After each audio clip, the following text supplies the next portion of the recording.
और चलिए अब खबरों की शुरुआत करते हैं। सबसे पहले बात करेंगे कोरोना के नए ताजा आंकड़ों की जो लगातार डरा रहे हैं। 24 घंटे में 1,85,104 कोरोना केस सामने आए हैं। कोरोना से 1,026 लोगों की जान जा चुकी है। और महाराष्ट्र में 60,212 नए मामले सामने आए हैं। 281 की मौत हो गई है। और बात अगर राजधानी की करें, दिल्ली में 13,468 नए केस सामने आए हैं। 81 की मौत हो गई है।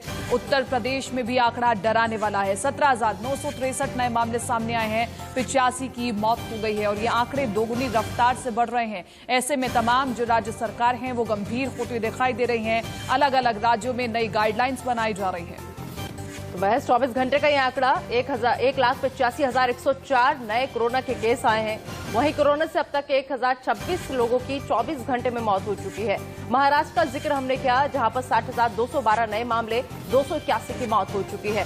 तो महाराष्ट्र का जिक्र हम कर रहे हैं तो एक और अहम जानकारी आपसे साझा करते हैं। महाराष्ट्र में आज रात से कोरोना कर्फ्यू लगाया जा रहा है। दरअसल राज्य में अगले 15 दिन तक धारा 144 लागू रहेगी। सिर्फ जरूरी सेवाओं को ही इजाजत मिलेगी। बेवजह लोगों के आने जाने पर पाबंदी रहेगी। महाराष्ट्र में आज से ब्रेक द चेन मुहिम की शुरुआत होगी और इस मुहिम के तहत ज्यादा लोग एक जगह पर इकट्ठा नहीं हो सकते हैं। केवल जरूरी सेवाएं चलती रहेंगी। चूंकि महाराष्ट्र में अकेले 60,000 से ज्यादा केसेस सामने आए हैं, ऐसे में तमाम ये जो गाइडलाइंस राज्य सरकार की ओर से बनाई गई हैं, सभी से अपील यही की जा रही है कि इन गाइडलाइंस का पालन किया जाए ताकि स्थिति को कंट्रोल किया जा सके। तो अगले 15 दिन तक ये पाबंदियां लागू रहेंगी। जरूरी काम नहीं तो आने जाने पर रोक रहेगी।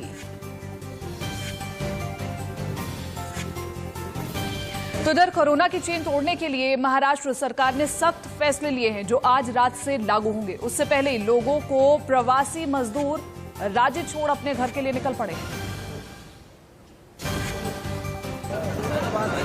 लिहाजा देखिए कैसे लॉकडाउन की आशंका के चलते मुंबई से लोगों ने वापसी शुरू कर दी है और वो भी बगैर टिकट, क्योंकि रेलवे ने जनरल टिकट काउंटर बंद कर रखे हैं। ऐसे में देखिए कैसे जब लोकमान्य तिलक टर्मिनस स्टेशन पर भीड़ जमा हुई तो अनाउंस कर बिना टिकट वालों को वहां से जाने के लिए कहा गया।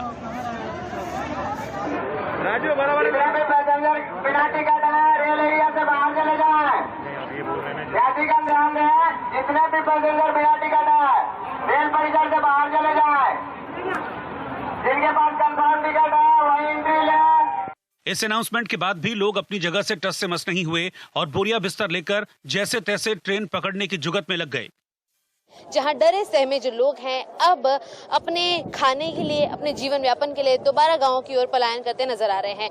फिलहाल लोकमान्य तिलक टर्मिनस पर हम मौजूद हैं और लोगों की भीड़ देखकर ये साफ मालूम पड़ जाएगा आपको कि यहाँ की स्थिति कितनी ज्यादा गंभीर हो चली है। हालांकि चारों ओर, एक बार मेरे कैमरा पर्सन रमेश से मैं रिक्वेस्ट करूंगी दिखाएं आपको कि चारों ओर अब जहां तक नजर पहुंचाएंगे आपको सिर्फ और सिर्फ लोगों की भीड़, कंधों पर भारी बैग, महिलाएं, छोटे छोटे बच्चे लिए आगे बढ़ते हुए नजर आएंगे। कई बुजुर्ग हैं इसमें। हालांकि यहाँ पर जिस तरीके के हालात हैं, लगातार जब कई दिनों से यहाँ पर लोगों की भीड़ थी, उसको देखते हुए जब लोगों को ट्रेन की टिकट्स नहीं मिल रही थी तब कुछ स्पेशल ट्रेनों को शुरू किया गया था, जहाँ ट्रेनों को शुरू करने के बाद अब लोगों को यहीं पर टिकट दी जाती है और उसके बाद ही उन्हें आगे का रास्ता दिखाया जाता है।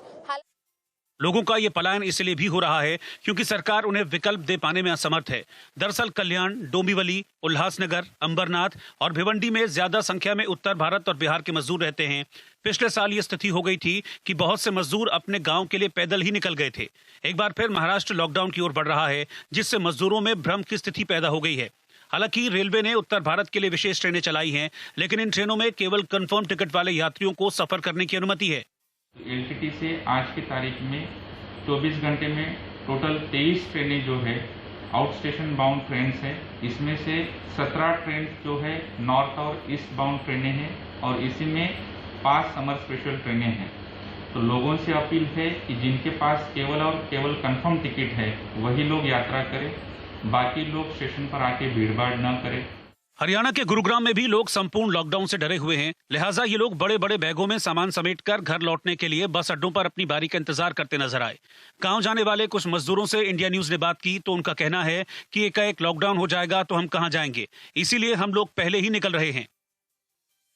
लॉकडाउन की वजह से लॉकडाउन लग जाएगा, इसीलिए जा रहे हैं लोग। लेकिन अभी लॉकडाउन की तो घोषणा भी नहीं हुई है। कहीं लग गया तो इसीलिए। ये डर है। कहाँ के रहने वाले आप? बिहार के। तो इसीलिए पहले जा रहे हैं। हाँ।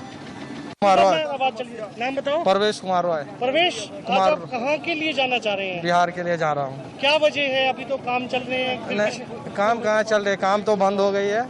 अभी अब कर्फ्यू लगे, उसके वजह से काम भी बंद हो गई है। तो हमारा कंपनी भी बोल दिए हैं जो अपना देख लो, इसलिए हम जा रहे हैं। और पिछले बार स्थिति खराब हो गया तो हम लोगों को पैदल जाना पड़ा, इसलिए अभी से हम लोग तैयारी करके जा रहे हैं। तो इसीलिए आपके पहले निकल जाना चाहते हैं? हाँ, पहले निकल जाना चाहते हैं।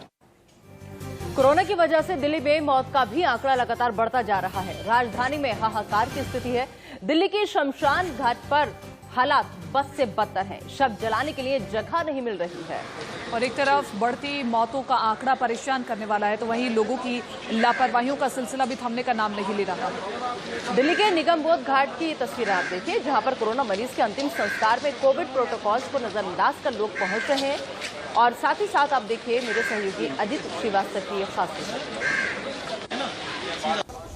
राम ही सत्य है, सत्य ही राम है। ये बातें इसलिए कह रहा हूं क्योंकि यहाँ पर मोक्ष के बाद से हर कोई बातें ऐसे करते नजर आता है। इस समय मौजूद हूं निगमबोध घाट पे, जहां पर कोविड के पेशेंट का क्रिमेशन ग्राउंड बनाया गया और यहाँ पर लगातार क्रिमेशन होते नजर आ रहा है। लेकिन इसी क्रिमेशन ग्राउंड में कई लोग भी आते जाते हुए नजर आ रहे हैं। हमारे साथ यहाँ के इंचार्ज अवधेश शर्मा जी भी हैं, इनसे बात कर लेते हैं कि अभी तक कोविड के कितने पेशेंट आ चुके हैं और वेटिंग कितनी चल रही है या नहीं। यहाँ पर क्या वैसे 1 तारीख से बढ़ा है। 1 तारीख में तो हमारे पास 2 बॉडी थी, 3 तारीख में 2 आई थी, 4 तारीख में 3 आई थी।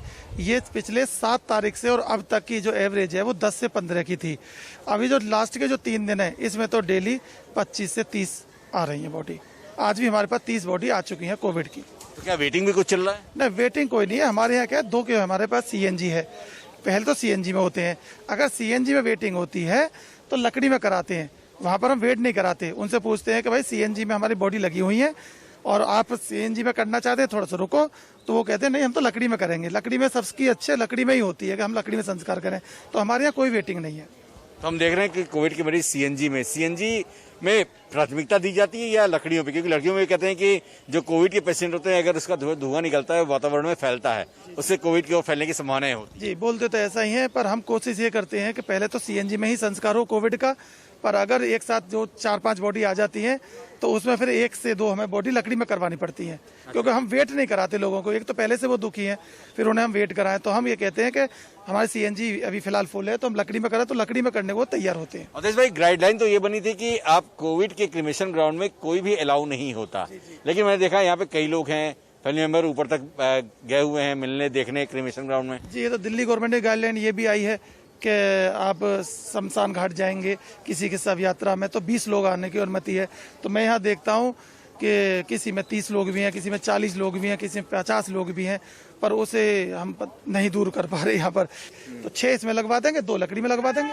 अच्छा, तो ऐसे वेट तकरीबन 1-1.5 घंटे में सारी चीज हो जाती है। हाँ, 1-1.5 घंटे में संस्कार हो जाता है। तो किसी तरह का कोई जिद होता हो किसी गार्जियन का या लोगों का जो साथ में आते हैं कि नहीं मुझे रहना अनिवार्य है, मुझे जाना है, उनको रोकते कैसे हैं, समझाते कैसे हैं? बहुत से तो ये बोलते हैं कि भाई हमारा क्या, तो हमारी इच्छा है लकड़ी में कराने की, हमें लकड़ी में कराने की है। हम कहते हैं नहीं देख लो जरा, सीएनजी भी खाली है, सीएनजी में करें। कि नहीं, हमारी तो प्रथा है कि हम लकड़ी में करेंगे। तो उनसे हम बहस नहीं करते, उनको फिर हम लकड़ी में करा देते हैं।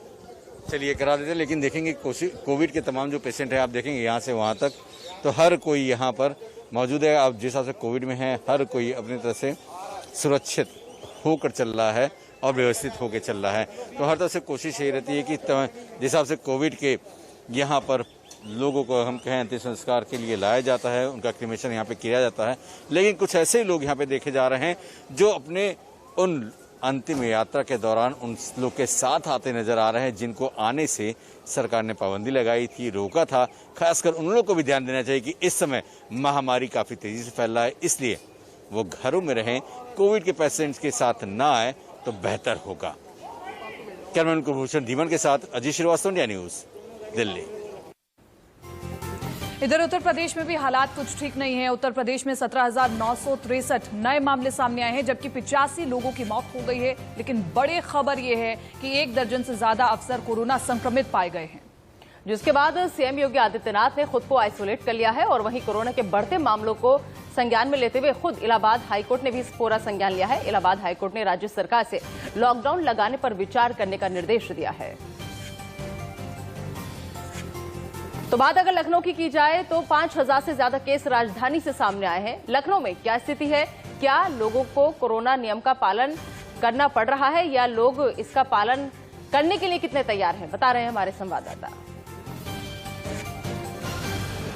देश में कोरोना की रफ्तार बढ़ती ही जा रही है। अगर हम उत्तर प्रदेश की बात करें तो उत्तर प्रदेश की जो राजधानी लखनऊ है वहां पर बीते 24 घंटे में 4444 कोविड पेशेंटों के जो आंकड़े हैं वो निकलकर सामने आए, जो कि एक बेहद ही गंभीर स्थिति है। आपको बता दें ऐसे में भी लोग लापरवाह बने हुए हैं। हालांकि कल से नवरात्र की शुरुआत हो रही है और लोग निकल रहे हैं अपने घरों में जो भगवान हैं उनकी सजावट के लिए, उनका सामान लेने के लिए, पूजा के सामान लेने के लिए निकल रहे हैं। ऐसे में यहाँ देख रहे हैं कि हम ऐसी ही दुकान के सामने हैं जो पूजन भंडार की दुकान है। एक दादाजी हैं यहाँ पर, हम उनसे बात करते हैं। दादा कहाँ रहते हैं? आप देख रहे हैं इन्होंने मास्क नहीं लगाया इसलिए यहाँ से निकल रहे हैं। हालांकि बहुत ज़्यादा लापरवाही दिखाई दे रही। ये लापरवाही कहीं ना कहीं ये जो आंकड़े बढ़ रहे हैं ये जिम्मेदार ये लापरवाही है। भाई भी खड़े हुए हैं, हम इनसे बात कर लेते हैं। क्या नाम है आपका? विजय सोनी। मैं देख रहा हूँ आपने कुछ एक स्टिकर लगाया हुआ है, अलाव और आम आदमी, इसका क्या मतलब है?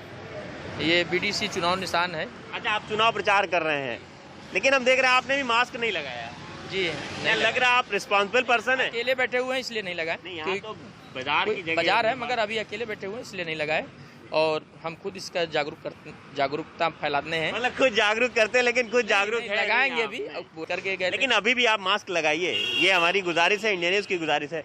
यहाँ देख रहे हैं जो पीछे शॉपकीपर हैं उन्होंने बाकायदे मास्क लगा रखा है, हम उनसे बात करते हैं। क्या नाम है आपका? अनुज कुमार।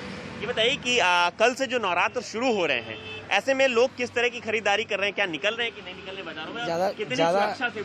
ज़्यादा अच्छी दुकानदारी भी नहीं है और आदमी कम निकल रहे हैं, मास्क कम लगाते हैं लोग। मैं जब आते हैं दुकान तो हम उनसे कहते हैं भैया पहले मास्क लगा लो आप, यही सब बताते हैं हम लोग। हमें तो अपनी पूरी जिम्मेदारी निभानी चाहिए क्योंकि हम अगर सुरक्षित है तो हमारा परिवार सुरक्षित है और हमारा परिवार सुरक्षित है तो हमारा समाज सुरक्षित है। इसलिए हमें मास्क लगाना चाहिए, बाकायदा हाथों को बार बार धोना चाहिए। इधर लोग तो लापरवाह बने ही हुए हैं, अस्पताल की लचर व्यवस्था से भी लोगों की मौत हो रही है। मुंबई से सटे नाला सोपारा के विनायक हॉस्पिटल में देर रात सिर्फ 3 घंटे में आईसीयू में एडमिट कोविड 7 मरीजों की मौत हो गई। परिवार का आरोप है कि हॉस्पिटल में ऑक्सीजन का स्टॉक खत्म हो गया था और इसी वजह से मरीजों की मौत हुई है।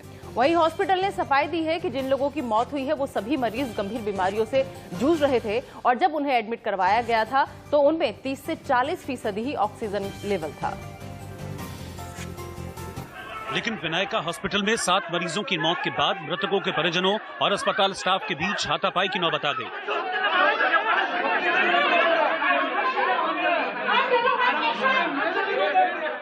एक तरफ परिजन अस्पताल में ऑक्सीजन की कमी से अपनों को खो चुके थे तो दूसरी तरफ बॉडी ले जाने से पहले उनके हाथों में लंबा चौड़ा बिल थमा दिया गया।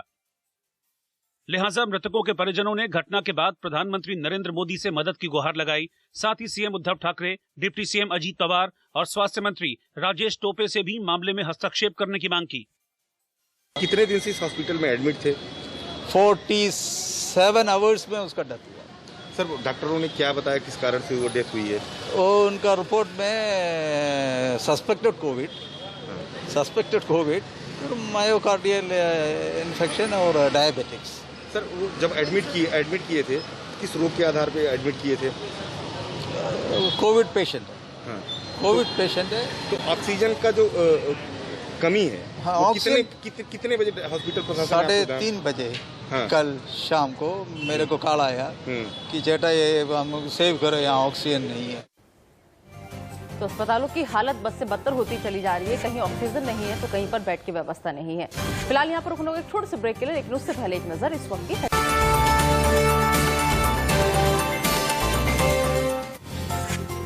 चलिए ब्रेक के बाद बात करते हैं बंगाल की सियासत की। पश्चिम बंगाल चुनाव में राहुल गांधी की एंट्री हो चुकी है। आज प्रचार अभियान की शुरुआत करेंगे राहुल गांधी।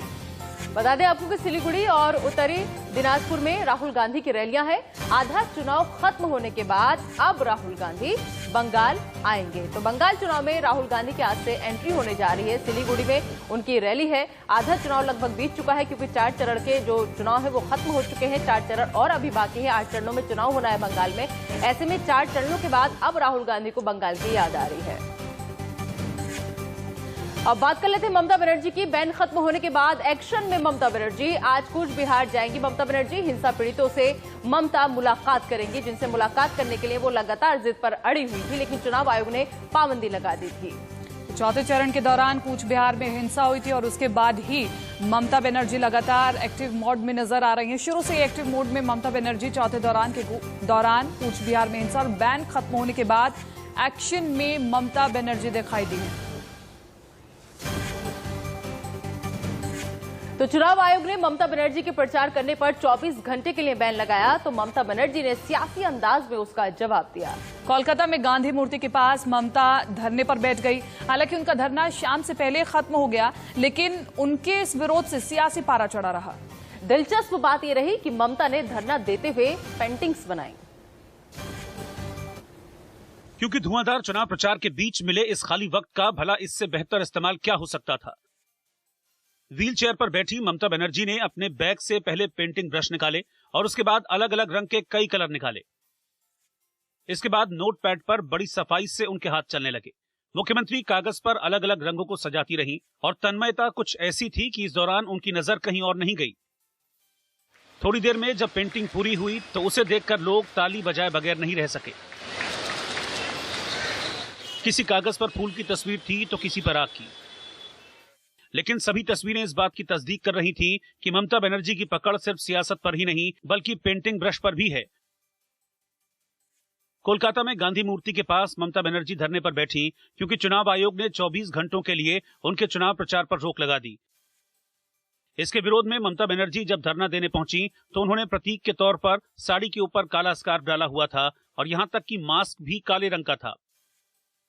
बेशक ममता बनर्जी अकेले धरना दे रही थीं, लेकिन पंडाल के आसपास टीएमसी समर्थकों की भारी भीड़ नजर आई। पार्टी के बड़े नेताओं समेत डेरेक ओब्रायन भी वहां मौजूद थे और इंतजाम देखते रहे। चुनाव आयोग ने चुनाव प्रचार के दौरान ममता बनर्जी के 2 बयानों पर सख्त कदम उठाया। ममता बनर्जी ने मुस्लिम समुदाय के मतदाताओं से एकजुट होकर वोट देने की अपील की थी। इसके अलावा केंद्रीय सुरक्षा बल के जवानों का घेराव करने को कहा था। चुनाव आयोग ने दोनों मामलों को लेकर उनको नोटिस दिया था, लेकिन चुनाव आयोग के मुताबिक उनका जवाब संतोषजनक नहीं था, जिसके बाद चुनाव आयोग ने बैन लगाने का आदेश दिया और कहा कि चुनाव आयोग पूरे राज्य में कानून व्यवस्था की गंभीर समस्याएं पैदा कर सकने वाले ऐसे बयानों की निंदा करता है और ममता बनर्जी को सख्त चेतावनी देते हुए सलाह देता है कि आदर्श आचार संहिता प्रभावी होने के दौरान सार्वजनिक अभिव्यक्तियों के दौरान ऐसे बयानों से बचें। लेकिन चुनाव प्रचार पर बैन को ममता बनर्जी ने अलोकतांत्रिक करार दिया और अपने अंदाज में विरोध जाहिर किया।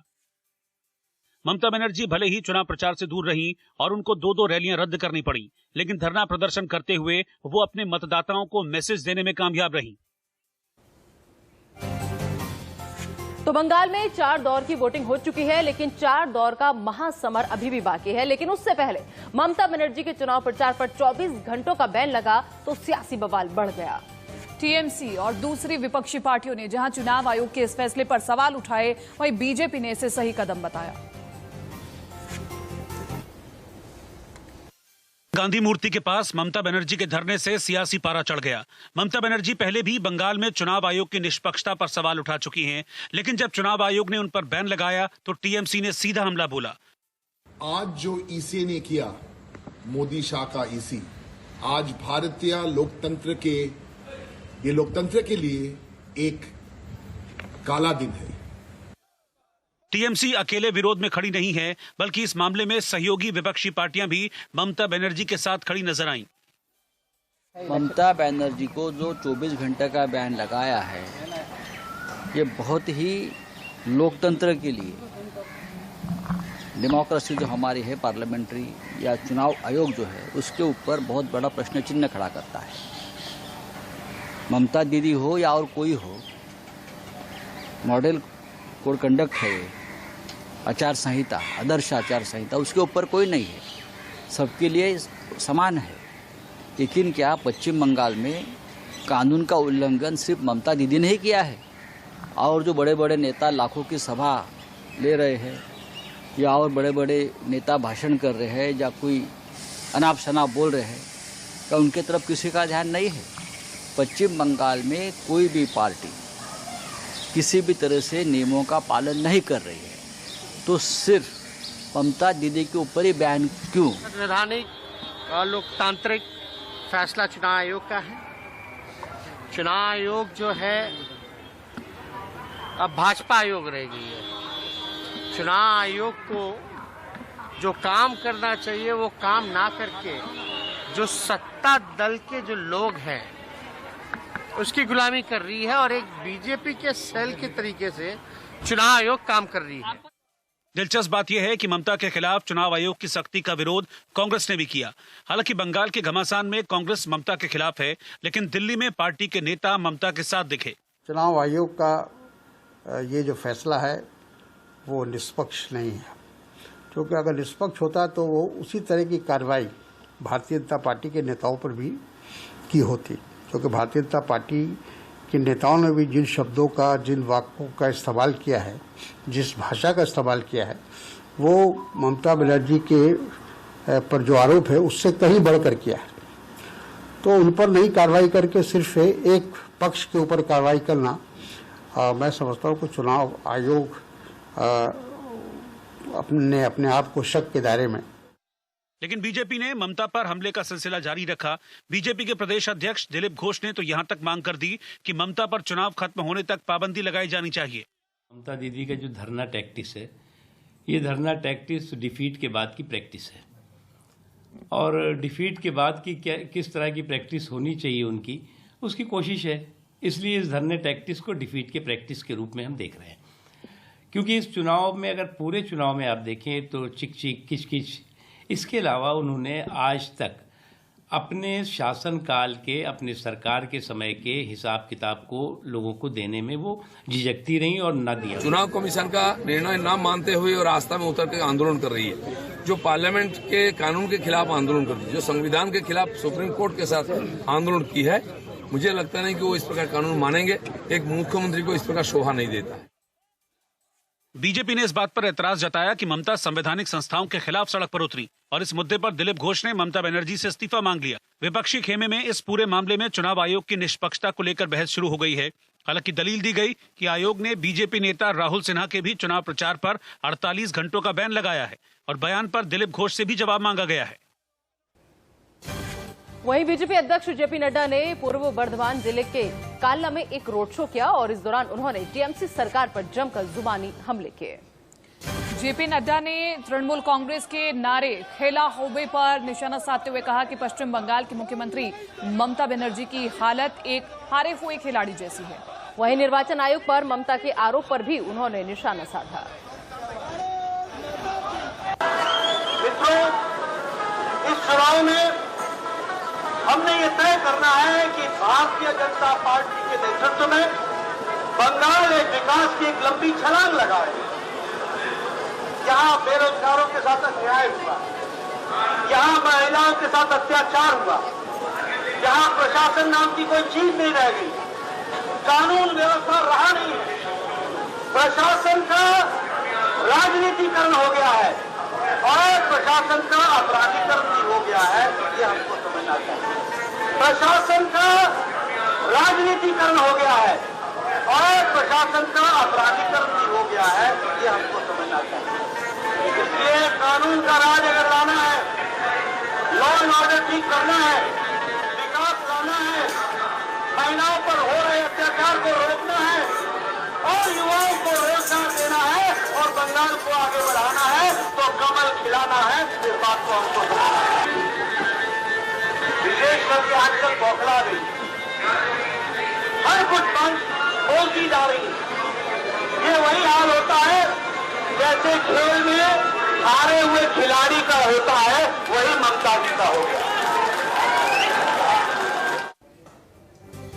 तो बंगाल जीतने के लिए बीजेपी ने पूरी ताकत झोंक दी है और अब बीजेपी का फोकस उत्तरी बंगाल पर है। उत्तरी बंगाल जहां ममता बनर्जी कमजोर मानी जाती हैं। और बता दें आपको कि 16 अप्रैल को जलपाईगुड़ी और दार्जिलिंग में वोटिंग है। इसीलिए गृहमंत्री अमित शाह लगातार तीसरे दिन पश्चिम बंगाल के दौरे पर रहे और दार्जिलिंग में गोरखा मतदाताओं को बीजेपी से जोड़ने की कोशिश की। भाजपा, भारतीय जनता पार्टी और गोरखाओं का गठबंधन हमने नहीं बनाया है, आपने नहीं बनाया है। भाजपा और गोरखाओं का गठबंधन ईश्वर ने बनाकर जमीन पर उतारा है। ये पवित्र गठबंधन है। ये गठबंधन को ताकत देने के लिए आज मैं यहां आया हूं। गोरखा समस्या की वजह से दार्जिलिंग का इलाका न सिर्फ ममता बनर्जी बल्कि पहले की लेफ्ट सरकार के लिए भी चुनौती रहा है। लेकिन हाल के वर्षों में बीजेपी ने इस इलाके में तेजी से अपनी पैठ बनाई है और बीजेपी की रणनीति इस इलाके में टीएमसी को पटखनी देने की है। इसीलिए अमित शाह जब दार्जिलिंग पहुंचे तो उनके सिर पर गोरखा पहचान वाली टोपी नजर आई और साथ ही उन्होंने दार्जिलिंग के जख्मों पर मरहम लगाने की कोशिश की। एक और अगर भाजपा 200 सीटें जीतती है तो एक और 197 सीटों का विजय है और दूसरी ओर हमारी ये 3 पहाड़ की सीटों का विजय। क्योंकि मैं मानता हूं कि गोरखाओं को इस देश की मेन स्ट्रीम के अंदर लाने की जरूरत है। गोरखाओं का भव्य इतिहास रहा। मां माटी और मानुष की बात करने वाली दीदी आई। दीदी ने भी कोई कम जुल्म नहीं ढाए। अनेक लोगों को निर्मम हत्या करा दी और हजारों पर मुकदमे दायर कर दिए। अमित शाह ने बीजेपी सरकार बनने का दावा करते हुए वादा किया कि दार्जिलिंग में चाय बागान के श्रमिकों का वेतन बढ़ाया जाएगा, पीने के पानी की समस्या दूर की जाएगी और शिक्षा पर ध्यान दिया जाएगा। लेकिन साथ ही उन्होंने बड़ा दांव चलते हुए ऐलान किया कि गोरखा को एसटी का दर्जा दिया जाएगा। मुख्यमंत्री ला दो 11 गोरखा जातियों को अनुसूचित जनजाति का एसटी का स्टेटस देने का काम ये भारतीय जनता पार्टी की सरकार करेगी। बीजेपी की रणनीति उत्तरी बंगाल में ज्यादा से ज्यादा सीटें हासिल करने की है। उत्तर बंगाल के 8 जिलों में कुल 54 विधानसभा सीटें हैं। साल 2016 के विधानसभा चुनाव में टीएमसी 26 सीटें ही जीत पाई थी, लेकिन दार्जिलिंग और कलिम्पोंग में टीएमसी का खाता भी नहीं खुला था। इसीलिए बीजेपी की पूरी कोशिश है कि यहाँ टीएमसी को जीत का मौका न मिले और इसीलिए अमित शाह ने पूरी ताकत लगाई है। तो पश्चिम बंगाल विधानसभा चुनाव के 5वें चरण को लेकर चुनाव प्रचार जोर शोर से चल रहा है। तमाम पार्टियों ने पूरी ताकत झोंक रखी है और अमित शाह ने पश्चिम बंगाल में बीजेपी के सत्ता में आने पर लंबे समय से चली आ रही गोरखा समस्या का राजनीतिक समाधान ढूंढने का मंगलवार को आश्वासन दिया। अमित शाह ने कहा, दीदी ने मुझे बाहरी कहा, वो पीएम को बाहरी कहती है। दीदी, मैं आपको बताता हूँ कि बाहरी कौन है। वामपंथी विचारधारा जिसे चीन और रूस से लाया गया है। कांग्रेसी नेतृत्व भारी है जो इटली से है। टीएमसी वोट बैंक भारी और घुसपैठिए हैं। देश का गृह मंत्री हूं, आपसे बात करने के लिए आया हूं। दीदी कहती है मैं बाहरी हूं। मैं बाहरी हूं भाई, मैं देश का वासी हूं या नहीं हूं? देश के प्रधानमंत्री को वो बाहरी कहती है। पीएम साहब बाहरी है क्या? अरे दीदी बाहरी कौन है मैं बताता हूं आपको। आपका ज्ञान बहुत अल्प है। कौन बाहरी है मुझसे सुन लो। ये कम्युनिस्ट जो है ना, उनकी आइडियोलॉजी बाहरी है, चीन से और रसिया से लाए हैं। कांग्रेस की लीडरशिप बाहरी है, इटली से आई है। इटली से आई है। और तृणमूल कांग्रेस वाले सुन लो, आपकी वोट बैंक बाहरी है, घुसपैठिए है, घुसपैठिए है। तो बंगाल में सियासत लगातार जारी है। चलिए आगे बढ़ते हैं और बात कर लेते हैं उत्तराखंड के मुख्यमंत्री तीरथ सिंह रावत की। दरअसल तीरथ सिंह रावत ने एक बार फिर से चौंकाने वाला बयान दिया है। उन्होंने कहा कि कुंभ में मां गंगा की कृपा से कोरोना नहीं फैलेगा। और रावत ने कहा कि कुंभ और मरकज की तुलना करना गलत है। मरकज से जो कोरोना फैला वो एक बंद कमरे से फैला, क्योंकि वे सभी लोग एक बंद कमरे में रहे, जबकि हरिद्वार में हो रहा कुंभ का क्षेत्र नीलकंठ और देवप्रयाग तक है। मरकज एक केवल हॉल के अंदर था। वो हॉल कितना बड़ा मैं दिल्ली में मैं जानता हूँ, और वो एरिया बिल्कुल फिक्स था, न उधर घूमने की जगह नहीं इधर पलटने की जगह। वहाँ पूरी तरह सोने के लिए भी एक ही हॉल में वो सब सोए पड़े हुए थे और एक से एक चिपका हुआ था। रजाई भी न जाने कितनों ने एक रजाई के अंदर घुसे पड़े थे। माँ गंगा का अप्रैल धारा का पूरी तरह बहाव आशीर्वाद ये सब लेके जाएंगे तो उससे तुलना नहीं करनी चाहिए। ये बल्कि होना ही नहीं चाहिए उससे तुलना कर, तो विषय उठता है ना। चलिए एक बहुत छोटे से ब्रेक के लिए रुक रहे हैं, लेकिन ब्रेक पर जाने से पहले